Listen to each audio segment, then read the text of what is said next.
Oi, pessoal, meu nome é Priscila Santos, sou idealizadora do Metamorfose Mulher, um evento maravilhoso que nós tivemos também nesse ano, e nós estamos recebendo hoje aqui uma das ganhadoras do Prêmio Mulher Empreendedora 2023, representando aqui o estado do Rio Grande do Sul, a Sânia Arpino. Nós estamos aqui também com a Ká Brenner, né, nossa equipe também do Metamorfose Mulher. E nós gostaríamos de falar um pouquinho sobre os nossos patrocinadores que estão com a gente, I Have to Power, né, o Instituto IEVO, que é o idealizador também desse evento Metamorfose Mulher, Colonial, Padaria e Confeitaria e a Apassionata Boutique Erótica, né, que são os nossos parceiros do episódio aqui de hoje. Então, para a gente começar o nosso bate-papo, gostaria de dar as boas-vindas aqui para a Sânia. Seja muito bem-vinda. Muito obrigada. Que ótimo que tu está aqui com a gente hoje. Estou muito feliz. Eu estou muito feliz, porque eu sei que tu tem uma história incrível, mas gostaria de começar falando e te perguntando como é que tu foi parar lá no Metamorfose Mulher. Conta um pouquinho aqui pra gente. Essa história é legal, assim, porque eu acho que existem coisas que é do destino, né? Eu estava um belo dia lá, mexendo no meu celular, quando de repente abre um grupo de 90 mulheres, uma mulherada falando, uma confusão. E aí eu pensei, que grupo é esse? Daí foi a pergunta que todas começaram a fazer, né? Que grupo é esse? E aí, em meio a esse grupo, né, a pessoa que fez esse grupo, ela disse que ela estava querendo criar uma lista de transmissão e que ela se enganou na hora de fazer e fez um grupo. Então, imagina, 90 mulheres falando, é uma loucura. Só que daí a mulherada começou a fazer a prova. Vamos aproveitar a oportunidade, né, vamos fazer esse merchan aqui. E começaram a falar dos seus negócios e tal. E aí a Priscila entrou lá e disse, vou aproveitar aqui que tem uma mulherada, quero falar de um evento para vocês e tal. E eu achei interessante, chamei a Priscila no privado ali, né? E disse, que evento é esse, né? Eu não conheço ainda, como é que funciona e tal. E aí eu me lembro que eu mandei um videozinho, né? Assim, tendo um pouquinho da minha história. E ela disse, eu acho que a tua história é muito bacana, eu acho que tu tem que entrar e tal. Porque o Metamorfose, ele, na verdade, é um evento que ele premia, né? Homenageia mulheres empreendedoras no estado. Mas todo o empreendimento tem o seu valor, né? Então não é esse o quesito de julgamento, digamos assim, para considerar as ganhadoras desse prêmio, e sim a trajetória, né? E eu acho que isso é muito legal, assim, isso foi onde eu realmente me encontrei, porque eu acho que não só no Rio Grande do Sul, enfim, no Brasil, nós temos tantas histórias de vida incríveis, assim, e eu acho que por sermos mulheres, já historicamente, nós atravessamos tantas dificuldades para conquistar tantas coisas, e ainda estamos, né? Então, tu conseguir honrar e homenagear a trajetória dessas mulheres, porque toda vida tem a sua história, né? Todo mundo viveu as suas dores, os seus os momentos de desistir e tudo mais. E aí eu achei muito legal, assim, porque é especial isso mesmo, né? Eu sempre falo que toda mulher, existe toda uma história atrás e às vezes tem filhos, tem família e tudo mais.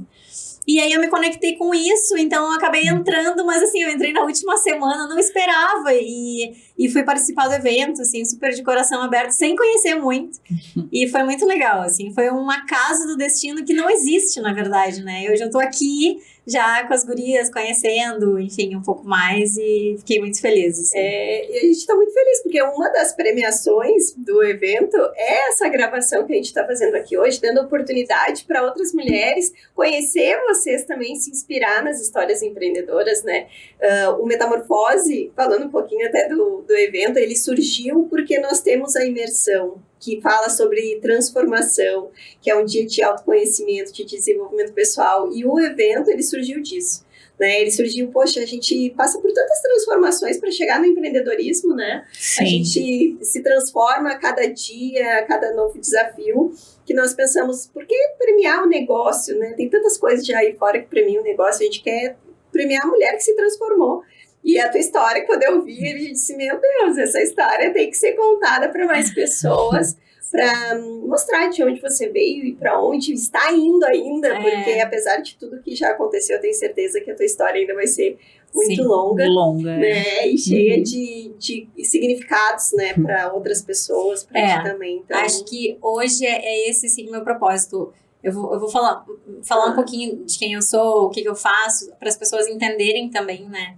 Mas hoje eu estou finalizando já a faculdade de biomedicina, então vou me tornar biomédica, começo uma pós-graduação agora em dezembro e vou continuar trabalhando com estética, que é o que eu trabalho a vida inteira. Eu trabalho há 20 anos com estética, eu já fui manicure, maquiadora, já trabalhei com design de sobrancelhas e extensão de cílios, que hoje é meu carro-chefe. Tem um espaço, né, que é meu, que é a Lecius Studio.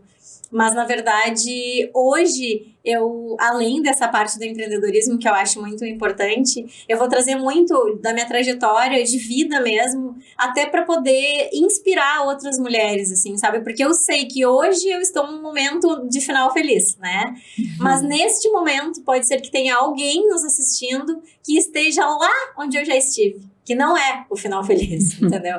E eu acho que nós podemos dizer que existe vida após a violência, existe vida após tu viver situações extremas, né? Eu acho que é muito importante para que as pessoas entendam, porque quando eu estive naquele lugar escuro, né? Eu achava que eu nunca teria uma vida feliz, que nunca ia acontecer, né? Eu cheguei a um momento que eu achava que eu ia morrer a qualquer momento e era isso que eu esperava.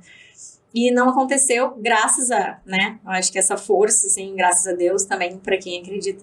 Mas eu acho que é sobre isso, assim, que eu quero trazer muito hoje. Daí a Priscila, ela veio, né, e tal. Eu disse, eu tenho umas perguntas. Só que, assim, na verdade, a minha história, eu sempre conto de uma forma assim. Os meus pais eram viciados em drogas e eu vivi muita violência na infância, na adolescência. E aí eu, né, tive um filho na adolescência e tal. E essa basicamente é a história que eu conto para as pessoas, porque tudo isso é verdade, né? Só que aí eu cheguei pra Priscila e disse, mas hoje eu vou cavar esse buraco mais fundo, entendeu? E aí eu disse, nossa, assim, direto, minutos antes de começar.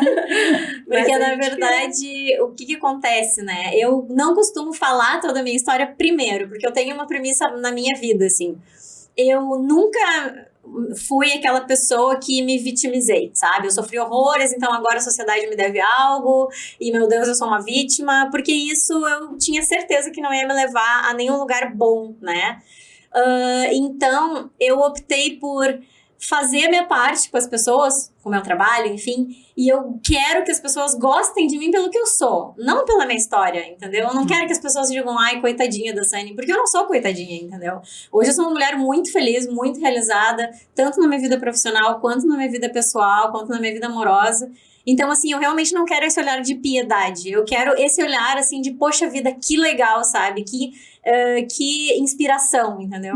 Então, eu também tem um outro lado, né? Então, eu não comento geralmente os detalhes, né, da história mais profundos, como eu falei, mas eu também não comento muitas vezes, porque quando tu é vítima de coisas terríveis, né, como eu vou abrir um pouco aqui para vocês logo mais, geralmente o olhar de muitas pessoas é de te julgar, ele não é de te acolher, né? E esse é um receio que eu tenho, assim, eu nunca abri essa porta, né? Porque eu sempre tive medo de as pessoas dizerem assim, agora ela quer aparecer, agora ela tá se vitimizando, agora ela quer usar essa história. Não quero, até porque eu já conquistei tudo que eu, né, muitas coisas que eu almejava, claro que a gente sempre quer crescer, mas não é baseado nesse vitimismo ou numa história trágica que eu cresci na vida, e sim através do meu trabalho, do meu esforço e sacrifício, né? E é como eu estava dizendo antes, né, a gente estava conversando, que não é, quando a gente vive num meio, a gente tem duas escolhas. Né? Porque assim como tu vai contar a tua história aqui pra gente e passou e superou isso, tem pessoas que estão numa situação parecida e em vez de elas quererem sair daquela situação e sair, se transformar, elas acabam vivendo a mesma situação, ficando naquele ambiente, tomando ele como verdade para sua vida, né? E vivendo aquilo, né? E passando até de geração em geração aquela mesma situação. Sim. Mas... eu até diria, Priscila, que eu acho que na maioria das vezes as pessoas elas devem querer sair. Sim. Né? Mas não entenderem como, né? E principalmente quando existe um quadro de violência que vem desde a infância, né? Porque como foi na minha vida, né? Por exemplo, eu nasci, então, filha de pais de famílias de classe média. Meu pai estudava no Colégio Anchieta em Porto Alegre, minha mãe no Santo Inês. minha avó, supervisora educacional, né? A família era estruturada, meu pai foi campeão sul-americano de saltos no patins, era músico, artista, trabalhou com teatro, com cinema, compositor, é um cara extremamente culto. Então, quando tu fala em quadro de violência, muitas vezes vem aquela ideia de que a pessoa saiu de uma comunidade, não tinha informação, não teve oportunidades. E a minha família teve oportunidades, todas as oportunidades, e os meus pais, eles acabaram... O meu pai, por uma doença, porque ele é psicopata comprovado por laudo psiquiátrico mesmo, então hoje eu sei que ele é uma pessoa que deveria estar no manicômio forense preso até hoje, porque ele é um risco iminente para a sociedade, mas também pela questão de as pessoas escolherem os seus caminhos e, olha, eles viveram, eles tiveram oportunidade, eles escolheram ser delinquentes, criminosos, né, e tudo mais. Então, eu acho que quando uma pessoa cresce dentro de um contexto assim, principalmente no meu caso, assim, porque para contextualizar, né, como é que aconteceu? Eu nasci, então, filha desses pais, nós somos 7 filhos, eu tenho mais irmãos, e aí o meu pai, ele é uma pessoa, sempre foi um predador, assim, né? Então ele começou a nos drogar muito cedo, meu pai nos dava drogas, ele começou a me dar maconha com 9 anos de idade, e ele me fez cheirar cocaína pela primeira vez aos 10 anos de idade, e ele achava engraçado me ver passando mal usando uma droga, entendeu? Como criança, assim. E, na verdade, o meu pai, ele é pedófilo, né? Então, ele abusou sexualmente de muitas meninas e eu fui uma delas, né? E eu sofri essa violência sexual durante 15 anos, até o dia que eu consegui sair de casa. Então, isso começou quando eu tinha 5 anos de idade. E por que eu resolvi trazer isso, né? Eu nunca falo essas partes porque eu sei que é uma história pesada, ela é uma história indigesta, sabe?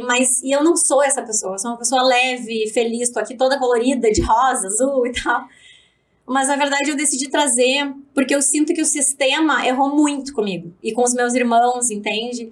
E nós tivemos pessoas que conviveram na nossa vida. O meu pai nos tirou da escola muito cedo, então nós não estudávamos. E o conselho tutelar não interviu, entendeu? Eu já estive dentro da delegacia da Polícia Civil para fazer uma denúncia. E como eu era menor de idade, eles colocaram a minha mãe junto. Só que a minha mãe era uma das minhas agressoras, entendeu? A minha mãe, ela me considerava, dentro do contexto do relacionamento deles, uma rival dela, porque ela tinha ódio que o meu pai tinha desejo por mim, sendo que eu era uma criança, entendeu? Então, assim, eles decidiram me colocar no mundo e aí eles fizeram uma guerra em torno de mim e eu, na verdade, era um objeto, uma coisa que eles usavam, entendeu? Então, assim, não foi uma história nada leve, assim, é uma história muito difícil, né? Eu passei por tortura física, essa questão do uso das drogas, meu pai me mantinha praticamente drogada todos os dias. Com 13 anos, ele começou a me dar crack, então eu fumei crack dos 13 anos até os 21, que foi quando eu consegui sair de casa. E aí as pessoas pensam, pô, mas você já tinha 21 anos e ainda tava lá. Gente, eu morava no meio do mato. Assim, onde só tinha uma estrada que levava até a RS 40. E se eu quisesse fugir, eu tinha que caminhar 6,5 km por aquela estrada. E aí ele me pegava no meio do caminho. Então, assim, eu não tinha outra rota de fuga, entendeu?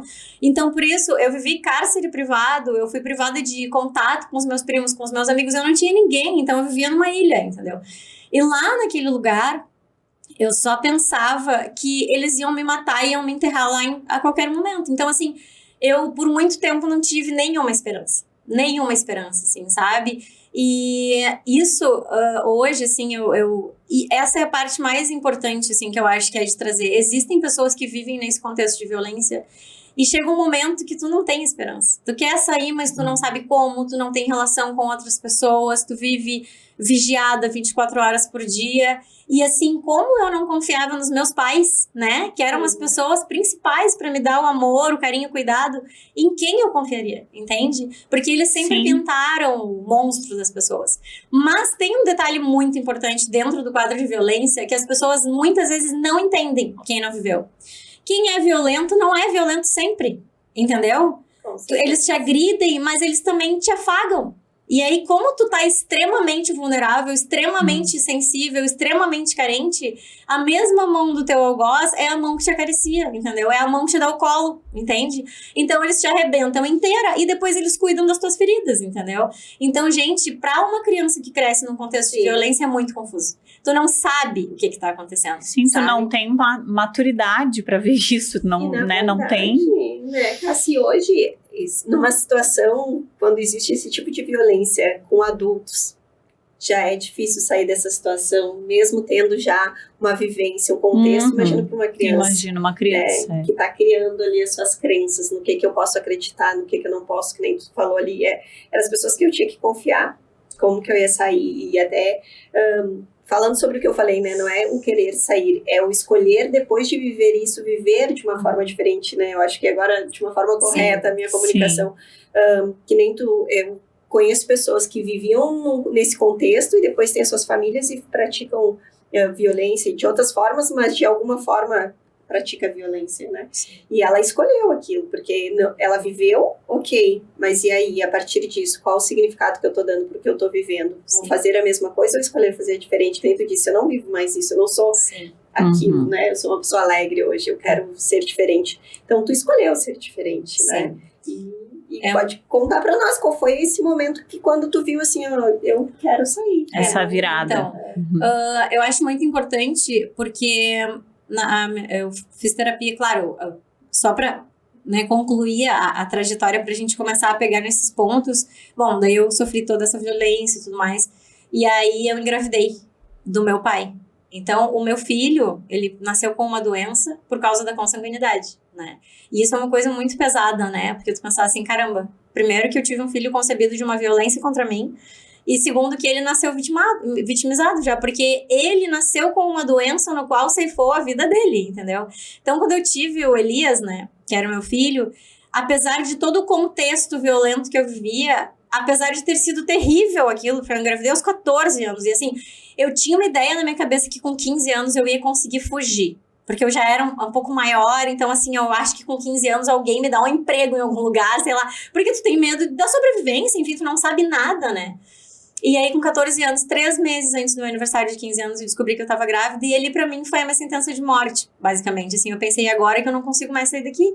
Então, assim, viver naquele ambiente a minha missão se tornou cuidar do meu filho e das minhas irmãs, que eram pequenas, que não tinham vivido violência, né? Então, eu me tornei o escudo deles, na verdade, eu me tornei o escudo daquelas 3 crianças, e era por isso que eu vivi durante muitos anos. O que aconteceu, né? Quando que houve essa virada? Porque a minha psicóloga, ela me trouxe isso. Geralmente, tu repete um padrão porque foi aquilo que tu aprendeu, né? E assim, uma criança, ela não sabe como é que é ter um pai e uma mãe, porque ela só tem o pai e a mãe dela, então ela não tem parâmetro, entendeu? Então, eu pensava, talvez, que todo mundo passasse por aquilo e que era terrível, mas que não tinha o que fazer, entendeu? Sim. Então, quando eu comecei a cuidar do meu filho, amar meu filho, entender esse amor de cuidado, e quando eu vi o meu filho fazer 5 anos, na verdade, foi naquele momento que eu acho que houve, assim, uma grande virada de chave, porque eu já sabia que o meu pai era um ser perverso, e a minha mãe também, mas eu não imaginava quanto até eu ver o meu filho com 5 anos, e olhar para aquela bebê, porque uma criança de 5 anos é um bebê, né? E pensar assim, com essa idade, o meu pai começou a abusar sexualmente de mim. Aquilo pra mim foi assim, um coice, sabe? Porque quando tu é criança, tu não tem noção, né? As primeiras vezes que ocorreu um abuso, eu ficava paralisada, eu ficava horrorizada, eu desenvolvi terror noturno, né? Então eu berrava à noite às vezes, eu acordava sufocada, enfim, foi uma trajetória muito difícil. Só que daí quando eu olhei o meu filho, que era aquele bebê pra mim, eu entendi a profundidade da perversidade do meu pai. E eu acho que ali, ao invés de reproduzir o que eles fizeram por mim, assim, comigo, eu criei aversão a tudo que eles representavam. Então tudo que o meu pai e a minha mãe representavam pra mim naquele momento, hoje eu sou exatamente o oposto deles, assim. Os valores, a forma de agir com as pessoas, tudo, assim, sabe? Ali, pra mim, eu entendi. E aí, a minha psicóloga, ela me fez essa pergunta. Na verdade, ela me disse, Sunny, o padrão é tu repetir, né? Só que, em algum momento na tua trajetória, tu virou essa chave. E aí, eu fiquei rebuscando ali dentro de mim, que momento foi esse? E aí eu fiquei alguns dias e me veio esse momento do meu filho, assim, sabe? Que pra mim foi quando eu disse, cara, não é possível isso aqui, sabe? Então isso aqui tem que acabar, isso aqui não é legal, não é, sabe? Sim. E ali eu acho que foi a minha virada de chave. E 1 ano depois é que eu consegui fugir, porque tem todo um processo ainda, né? Mas enfim. Quando eu saí da casa dos meus pais, né? Que eu consegui sair daquele meio e tudo mais, eu ainda tive que deixar meu filho, porque ainda tinha uma criança pra carregar e eu não tinha nem direito pra onde ir, o que eu ia fazer, né? Então foi horrível, assim, pra mim. Foram 6 meses que eu fiquei longe dele e eu chorava todas as noites. Deus sabe o quanto eu pedia pra ele, pelo amor de Deus, protege aquelas crianças, porque eles perderam o escudo, né? Então ali eu saí e tudo mais. E aí eu entrei na justiça, né? E denunciei, fiz uma carta. Me lembro que eu me tranquei no meu quarto e eu fiquei 8 horas escrevendo aquela carta e revivendo todas aquelas dores, porque quando tu tá passando pela violência, tu não tem voz, então tu não tem o direito de dizer o que tu tá sentindo. Só que quando tu escreve, ali tu coloca todos os sentimentos. De vergonha, de desespero, de, sabe, desesperança, de vontade de morrer. Quantas vezes eu pensei em tirar minha vida, principalmente quando eu tava gestante. Eu cheguei a me trancar no banheiro várias vezes com uma gilete pra cortar os pulsos. E eu não tive coragem, porque eu dizia, meu Deus, eu vou tirar minha vida e mais dessa criança, sabe? E eu acredito que pode existir algo depois. E eu pensava, cara, não sei o que vai ser pior, se esse inferno que eu tô vivendo ou eu posso vir depois, entendeu? Então, hoje eu agradeço por ter sido forte o suficiente, assim, sabe? E por ter conseguido não fazer isso, né? E viver todas as dores e sobreviver a elas, principalmente. Então, quando eu saio de casa, eu faço essa denúncia, eu me tranco, faço essa carta e aí eu vou pra delegacia, né? Da mulher, que era um lugar que era pra eu receber o acolhimento, né? Sim. E aí vocês imaginam, porque assim, quando tu tá falando de violência, principalmente a violência sexual, tu não tá contando a história de outra pessoa. Tu tá dizendo que fizeram com o teu corpo. E aquilo é extremamente degradante, por isso. É assim, ó, é terrível, sabe? Tu não quer verbalizar aquilo, tu não quer falar aquilo nem na frente do espelho, porque tudo é terrível, entendeu? E aí eu peguei aquela carta e pela primeira vez eu ia contar pra alguém tudo que tinha acontecido comigo. E aí eu cheguei na delegacia da mulher, eu entreguei aquela carta e disse assim, eu vim fazer uma denúncia. E eu fiquei sentada naquele banco de madeira esperando, assim, sabe? Tipo, tentando entender o que ia acontecer dali pra frente, porque eu buscava o quê? A minha salvação, entendeu? Eu preciso fazer alguma coisa e salvar aquelas crianças. E aí, quando eu entrei pra prestar o depoimento, depois que eles leram a carta lá dentro, eu nunca vou me esquecer, gurias. Isso, assim, eu acho que é uma coisa terrível, que o sistema tem que ser corrigido, porque... Cara, tu já chega destruída lá. Eu era uma menina com medo de tudo, de todos, entendeu? Medrosa, chorona, sensibilizada ao extremo. Eu não tinha confiança nenhuma. E aí eu entro lá e tem um escrivão e o delegado lá. E eles começaram a me fazer perguntas extremamente íntimas, assim, ó. Foi mais uma violência, sabe? E aí depois, no final do meu depoimento, o delegado olhou pra mim e disse assim, então tu gostava, né? Do que acontecia contigo. Gente. E, gurias, naquele momento, me passou todas as noites que eu chorava desesperadamente, sabe? Pedia pra Deus me tirar daquele lugar. Quantas vezes eu chorava no chuveiro, porque ainda se eu ficasse reclamando, eles ainda me agrediam por eu estar reclamando, entendeu? Então, gente, assim, quando aquele cara no auge do seu concurso público, se achando o rei das mulheres vadias, porque ele me tratou como uma vadia, sendo que eu era uma criança que tinha saído de um meio extremamente nocivo, agredida, sangrando ali na frente deles... Total. E aí ele olha pra mim e diz, então tu gostava, né? Porque tu demorou tanto pra sair. Cara, eu queria sair correndo de lá de dentro. Assim, foi uma violência, eu nunca vou esquecer esse dia. Foi violentada novamente. Exatamente. Então, assim, ó, o olhar do homem sobre a mulher violentada e agredida, cara, aquilo dali só me fez pensar o seguinte, esse cara também é um abusador. Porque se ele acha isso aqui normal, se ele acha que é possível tu gostar de uma coisa assim...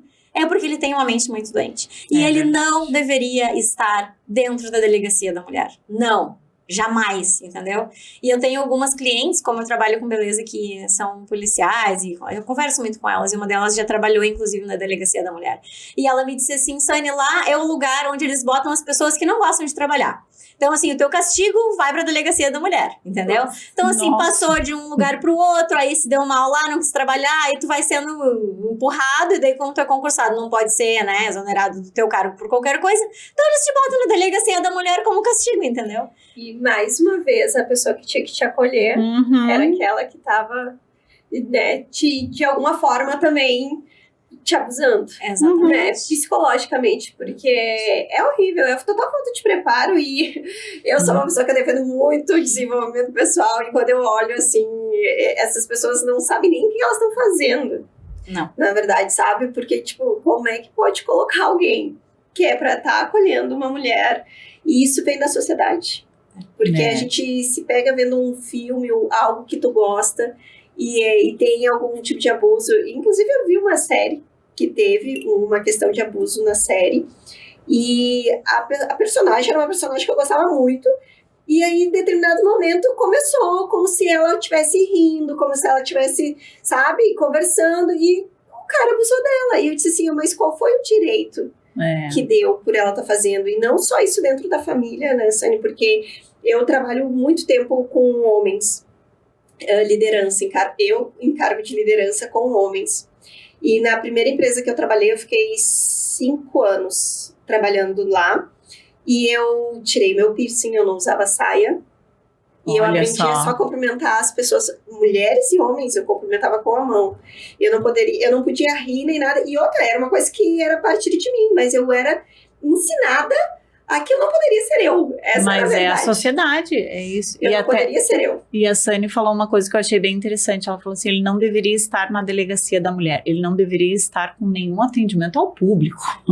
Nem na da mulher, nem na do homem, né? Nem nenhuma. Porque, né, o despreparo... Porque acolhimento não é isso, definitivamente. E antes, né, desse episódio, houve uma situação no qual, como meu pai era usuário de drogas e tudo mais, ele foi pego lá na polícia, não sei o quê, daí eles foram fazer uma batida na minha casa e eles foram levar todo mundo pra delegacia, que foi essa ocasião que eu disse que eu tive a oportunidade de denunciar. E aí, quando eles nos buscaram, assim, eu tinha nessa época, eu acho que uns 16, 17 anos, que eu entrei naquele carro da Polícia Civil e disse hoje, o dia da minha libertação. Tô livre. Eu comecei assim, meu Deus, eu vou conseguir agora denunciar. E aí, quando eles me botam dentro da delegacia, que eu tô sentada pra fazer a denúncia, eles dizem, mas ela é menor de idade, chama a mãe, entendeu? E isso é uma coisa que eu falei até pra essa minha cliente, eu disse assim, nunca chama a mãe. A mãe pode ser, porque pra ti é uma imagem imaculada, mas nem sempre a mãe é essa imagem que tu tem. Daqui a pouco a mãe é uma das principais agressoras dessa criatura, e aí tu vai botar ela diante daquela pessoa que ameaça a vida dela, ou seja, ela não vai conseguir revelar a verdade ali, até porque eu, como adolescente, eu não sabia como é que funcionava o sistema. Eu pensava assim, daí eu vou denunciar, mas aí eles vão ter que averiguar pra ver se é verdade ou mentira. Aí eles vão me mandar embora pra casa com eles de novo? E aí eu vou chegar em casa e o que eles vão fazer? Vão me matar? Vão me enterrar? Vão me esquartejar, entendeu? Então, assim, eu disse pra ela, quando houver desconfiança de violência doméstica, chama o conselho tutelar.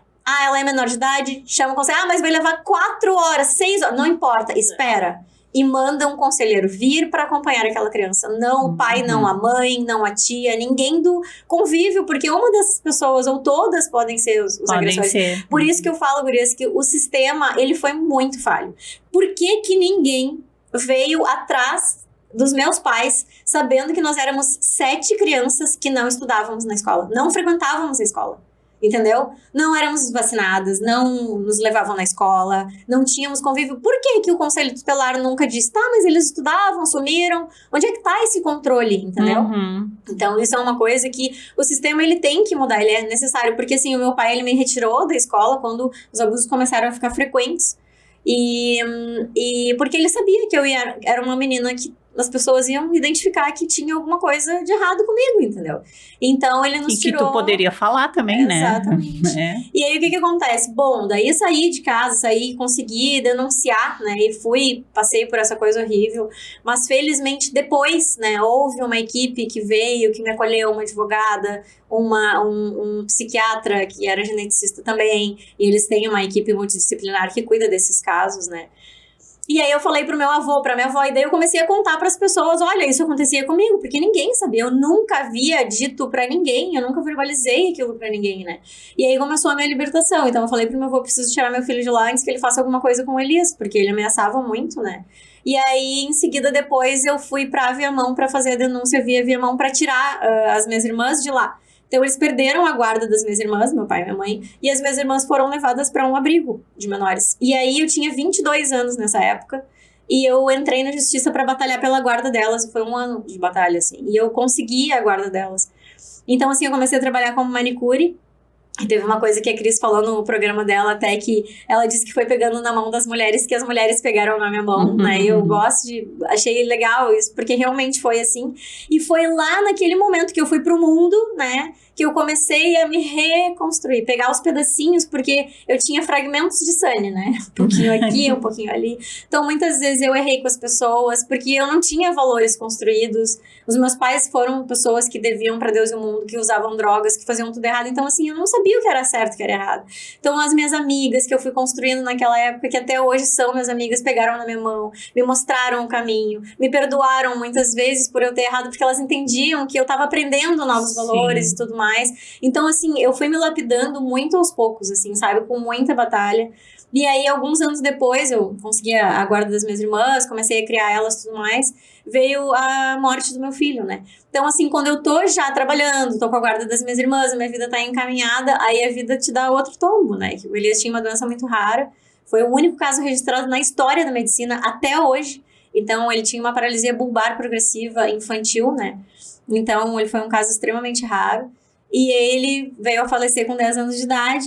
E aí, mais uma vez, eu perdi o chão, porque daí ele era um dos motivos pelo qual eu tinha tido toda essa garra de, né, eu vou lutar, porque pra mim, o que eu ia fazer por mim? Tudo já tinha acontecido, eu não tinha como mudar meu passado, mas eu podia mudar o futuro daquelas crianças, entendeu? E a partir do momento que ele parte, acabou, e aí tem as minhas irmãs, eu fiquei assim, sem condições de cuidar delas naquele momento, porque eu me perdi totalmente. Foram 2 anos muito difíceis, eu atravessava as noites chorando, comecei a beber muito, e aí eu voltei a usar drogas, porque quando eu saí da casa dos meus pais, eu parei de usar tudo, né? Eu nem bebia cigarro, nada, entendeu? E aí, depois que meu filho faleceu, eu comecei a usar drogas de novo. E aí eu comecei a usar êxtase em festas e tudo mais. E hoje eu não me condeno por isso, porque eu sei que eu precisava, de alguma forma, tentar sobreviver àquilo. E da forma que eu aprendi as coisas, eu ia fazer tudo errado, entendeu? E eu tive que fazer tudo errado, sabe? Até eu entender que aquilo era errado. Então, tudo foi um processo muito lento. E terapia, né? Muita terapia, muita terapia. É o que a gente fala, a questão de se perdoar, né? Que nem tu disse, naquele momento era o que tu achou. E é o que eu digo muito para as meninas, né? O quanto é importante a gente olhar para o nosso passado e se perdoar pelas coisas que talvez a gente não se orgulhe hoje, mas entender que naquele momento tu não tinha as ferramentas para lidar com as coisas que tu precisava, até pela história, por tudo como tu disse, né? Eu não sabia o que era o certo, o que era o errado ainda, eu estava aprendendo. Na verdade, tudo aquilo que era para ti já ter tido de alicerce na tua infância, tu começou a ter depois na fase adulta, né? Então, é o que eu sempre digo, o importante é a gente se olhar, a gente se perdoar, entender que as coisas que aconteceram com a gente é porque naquele momento a gente não tinha as ferramentas para lidar. E que hoje a gente já pode se transformar e se em algum momento a gente ainda não tem alguma ferramenta, saber que a gente pode ir em busca de algo, né? Coisas que às vezes a pessoa fica ali trancada e revivendo, não se perdoando, se culpando, e a culpa faz com que a pessoa também não vá adiante. Né? E tu ter esse entendimento de tudo que aconteceu contigo, para nós, assim, eu tô assim, aqui escutando a tua história, eu não tenho nem o que falar, porque eu fico aqui escutando e digo, meu Deus, é assim, passar por tudo que tu passou e ser forte o suficiente, não só por ti, pela tua família, pelas tuas irmãs, pelo teu filho no momento certo. E hoje não é que nem tu disse, eu não quero que olhem para mim com pena, e com certeza não é um olhar para ti e dizer assim, ó, poxa, que mulher é essa que... Pela força, te enxergar pela força. Que se tornou hoje, que tinha tudo pra... Dá errado, como a gente diz. E hoje, Priscila, eu trago esse desejo de, através de tudo isso que eu vivi, conseguir ajudar outras mulheres. Porque eu sei que muitas mulheres estão em algum lugar que eu já estive lá atrás, entendeu? Então, assim, ó, eu acho muito importante trazer o seguinte, ó. Como tu vai te libertar? Primeiro, não aceita que o teu fim é esse. Não aceita. Esperneia, grita, fala com as pessoas. Porque nem todo mundo é como teu agressor. E a gente fica pensando, todas as pessoas são más. Não são. Tem muita gente boa. Tem gente má, tem, mas tem muita gente boa. Então fala, liga, pega o telefone, denuncia, grita, fala com o vizinho, tenta, porque se tu não tentar, tu não vai conseguir sair. Então assim, como é que eu vou conseguir sair daqui? Meu Deus, do que tu tem medo, afinal? Porque essa foi uma pergunta que a minha tia me fez o dia que eu decidi virar minha vida. Mas tu tem medo de quê? Entendeu? Tu já vive no inferno, nada vai ser pior do que isso. Entendeu? Então, foi ali que eu disse, cara, realmente eu tenho medo de quê? Se eu já vivo na pior quadra que pode existir, entendeu? Então, assim, levanta e busca ajuda. Liga. Algum jeito a vida vai dar, mas tem que ter coragem de sacudir a poeira, de sair daquela caixa, porque se tu não sair dali, nada vai acontecer. É aquela velha história de tu esperar fins diferentes fazendo as mesmas coisas, né? Não dá, a gente precisa espernear. Outra coisa, acreditar que nós merecemos ser felizes. Isso é uma coisa, assim, ó, que por mais que tu te sinta a mosca do cocô do bandido, como falam, né? Gente, tu precisa acreditar que tu é um ser humano, tu é filha de Deus, tu merece ser feliz e tu vai conseguir chegar lá. Não vai ser parada, encolhida num canto. Enfrenta, entendeu? Porque como eu sempre digo, assim, eu sempre sonho muito alto, né? Eu sempre falo, se não for pra voar alto, não ouse tirar os meus pés do chão. Então, assim, se é pra sonhar, sonha grande, entendeu? Hoje qual é meu sonho? Eu quero que a minha história seja uma série no Netflix, entendeu? Tipo, se é pra sonhar, vamos jogar alto. Porque se eu chegar no meio do caminho, já tô legal, entendeu? Então vamos sonhar grandão. Mas eu acho que, assim, ó, acreditar que pode existir vida, assim, feliz após a violência, que pode existir. E a gente tem que juntar, assim, conhece, pega na mão de outras mulheres, pede ajuda, pede por socorro. Porque quando nós estamos naquele lugar, a gente só pensa que a morte é a única solução, entendeu? E não é, tô eu aqui de prova, entendeu? Toda colorida, no salto, maquiada, feliz. E, gente, foi difícil muito, pra caramba, entendeu? Eu tive que ser estratégica, começar a fazer meus cursos, porque meu sonho era fazer uma faculdade. Aos 30 anos, eu não tinha ainda nem concluído o ensino fundamental. Eles me tiraram na 3ª série do ensino fundamental. E hoje eu tô me formando numa faculdade de biomedicina, entendeu? Então, assim, gente, pode acontecer, parece impossível, mas não é. Só que só não é impossível pra quem acredita, e tu tem que acreditar. Porque se tu acredita, o universo, ele vai conspirar, ele vai te jogar as pessoas certas. E olha, quantos anjos eu encontrei no meu caminho. Porque vários momentos ao longo desses anos ainda, aí vem a morte do meu filho, daí eu me desespero, daí sempre tem uma mão pra me puxar, pra me ajudar, entendeu? Eu tive vários momentos na minha trajetória que eu me peguei chorando em posição fetal, de tanta dor pelo meu passado. E outra coisa, gurias, não dá pra olhar pro passado. Todas as noites, quando eu coloco a minha cabeça no meu travesseiro, volta tudo. E se eu deixar, eu fico lá. Eu começo a chorar e eu entro em desespero. Então, para e diz, é hoje e é pra frente, nunca pra trás. Porque o nosso passado a gente não pode mudar. Não tem o que faça que tire essas memórias da minha cabeça.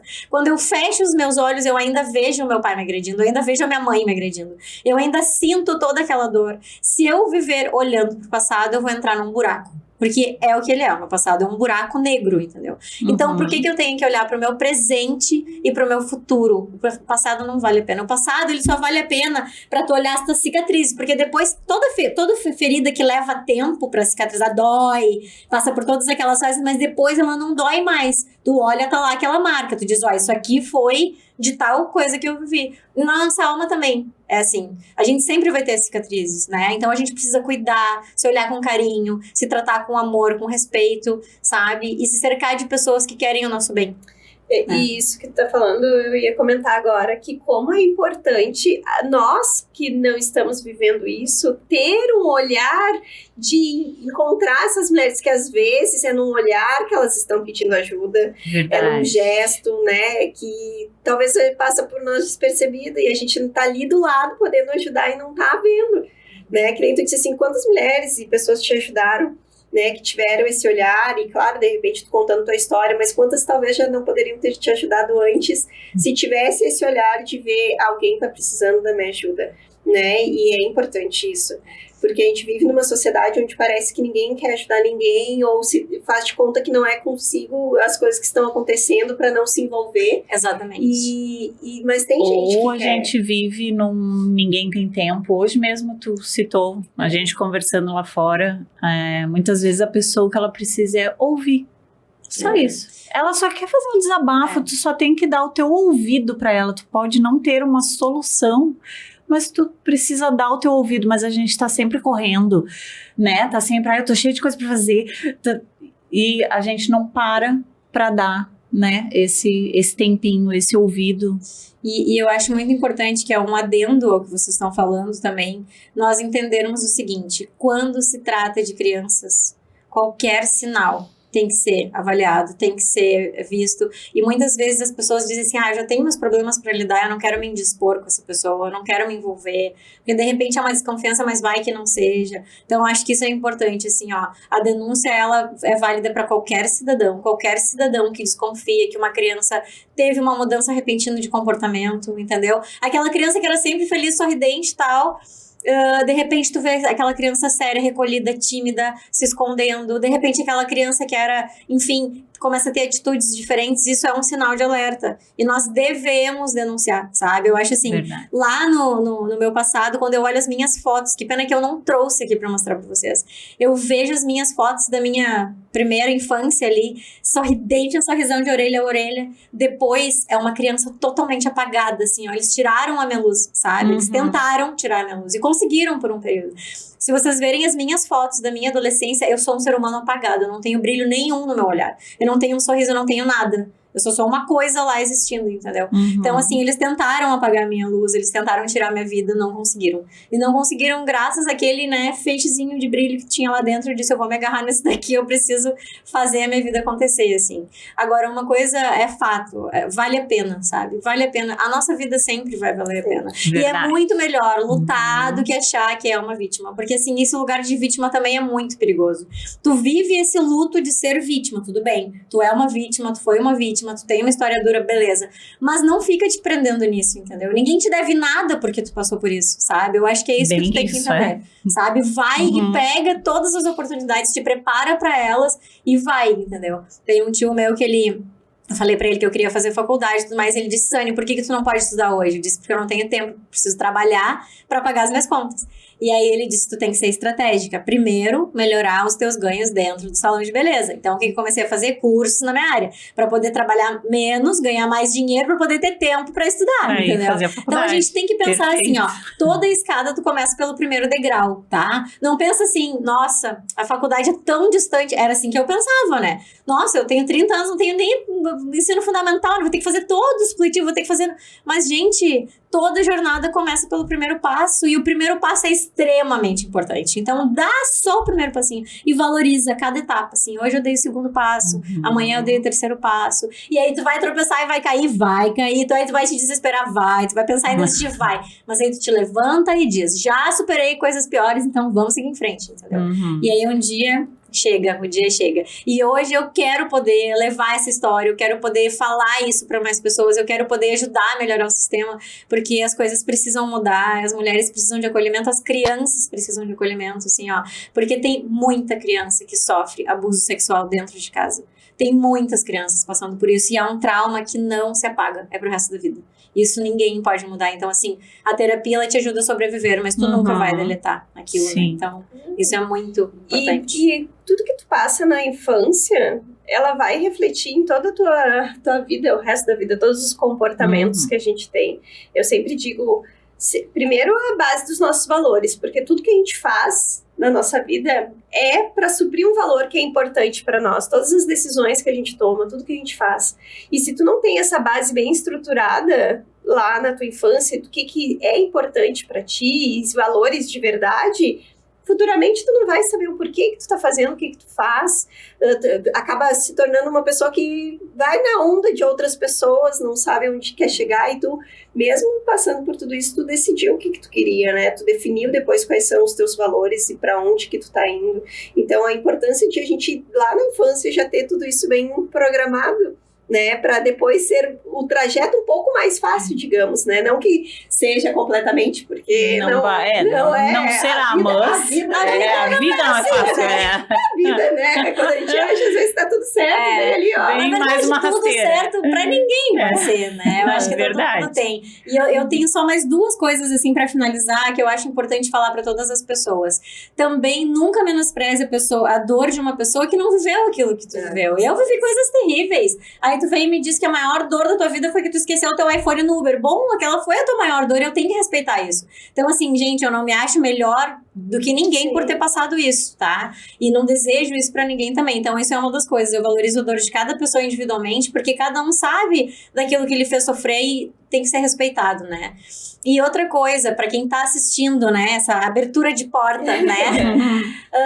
Não julguem, parem de julgar as mulheres que sofreram violência, que sofreram abuso. Gente, isso daqui não é uma questão de aparecer, de querer like. Isso daqui é um processo que precisa acontecer. A sociedade precisa olhar, parem de colocar panos quentes em cima do estupro, da violência sexual infantil. Parem! Quando que as pessoas vão se dar conta de que assim, ó, ai, mas ela era assanhadinha, né, eu acho, entendeu? Mas ela também vivia sentando no colo do avô, entendeu? Ela vivia não sei que, cara, a vítima é vítima, ela não é culpada. Parem de fazer isso, não julguem, acolham, abracem. Se vocês acham que vocês podem julgar, vocês estão fazendo uma coisa errada, sabe? Acolham essas pessoas, porque, gente, é muito duro estar naquele lugar. E eu tenho certeza que quem julga é porque nunca experimentou 1/10 desse sentimento. Porque se vocês estivessem lá, vocês iam ter certeza que não devem julgar e sim acolher essas pessoas. Então, essa é o que eu falo para todas as pessoas que vão assistir, enfim, esse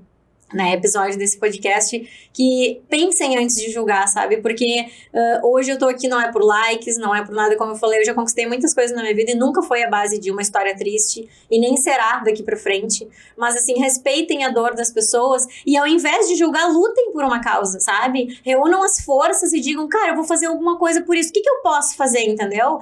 Briguem, chamem as autoridades, reflitam sobre o assunto, tragam esse tema em pauta na roda de amigos, porque as coisas precisam mudar, sabe? Precisam mudar, já passou na hora, a gente tá em 2023, gente. Então, assim, essas bolhas, né? E só pra concluir, para os curiosos, o meu pai não ficou preso, tá? Ele pegou 16 anos e meio de prisão em regime fechado. Ele pegou 1 ano. Ele saiu da cadeia com habeas corpus, ele foi pra outro país e ele nunca mais cumpriu pena. Então, só pra concluir. Então, né, onde estamos? Nosso Brasil. Né? As coisas Infelizmente. precisam mudar. Tem As que coisas mudar. precisam mudar, é verdade. E a gente espera que a tua voz, né, que esse é o intuito nosso do evento, de tudo, é dar voz às mulheres. E aí, pensa na metamorfose, que Então, pensa numa lagarta maltratada. Foi difícil sair desse casulo, Não mas tá aí voando Mas hoje eu sou a alto. borboleta mais colorida também. Não, mas a gente espera que a tua voz seja ouvida agora por muitas e muitas pessoas e que tenha um olhar diferente, né? Porque às vezes falta também a gente poder ter essa oportunidade de conversar com alguém.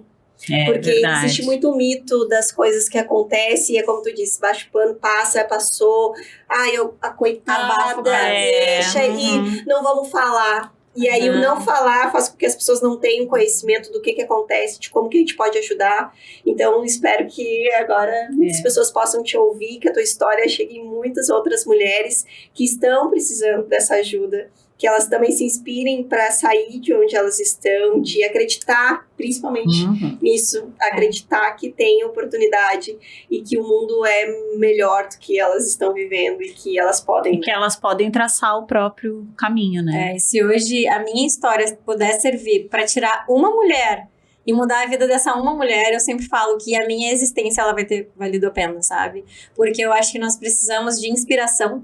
E assim, eu entendo que tem muitas pessoas que trabalham com ONGs e projetos e tudo mais, que tem esse olhar pela mulher. Só que quando uma mulher te diz, eu imagino quanto é sofrido e não esteve lá, parece que a gente invalida aquele sentimento, sabe? Não, mas ela não sabe.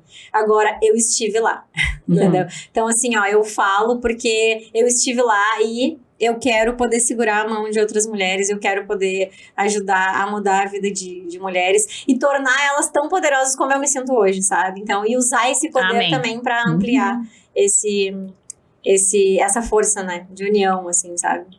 Que legal. Muito obrigada por compartilhar com a gente. Nossa, primeiríssima mão. Primeiríssima mão, honradas. Né? Honradas de poder estar aqui hoje, né? E também ser ferramenta para que tu possa passar e falar para mais mulheres, que tu possa falar cada vez mais. Então, gratidão mesmo pelo aprendizado que nós tivemos aqui hoje. Verdade. A porta foi aberta, Sânia. Foi a primeira vez que eu falei contigo no WhatsApp, Priscila. Eu disse, nada acontece por acaso. Por acaso, verdade. Só a responsabilidade que nós temos agora, mas a gente está muito feliz e gratidão mesmo, né? Quero agradecer mais uma vez aqui também ao Fórmula Digital, né? Que é onde nós estamos gravando nosso podcast, né? Nossos parceiros que foram aqui do evento, mais uma vez aqui a Have to Power, nós do Instituto IEVO, né? A Colonial Padaria e Confeitaria e a Apaixonata Boutique Erótica. Então, gratidão. Encerramos por aqui o episódio de hoje, que nós temos muitos episódios bons ainda com a Sânia, com certeza. Verdade. Obrigada, então. Obrigada, gente. Amém.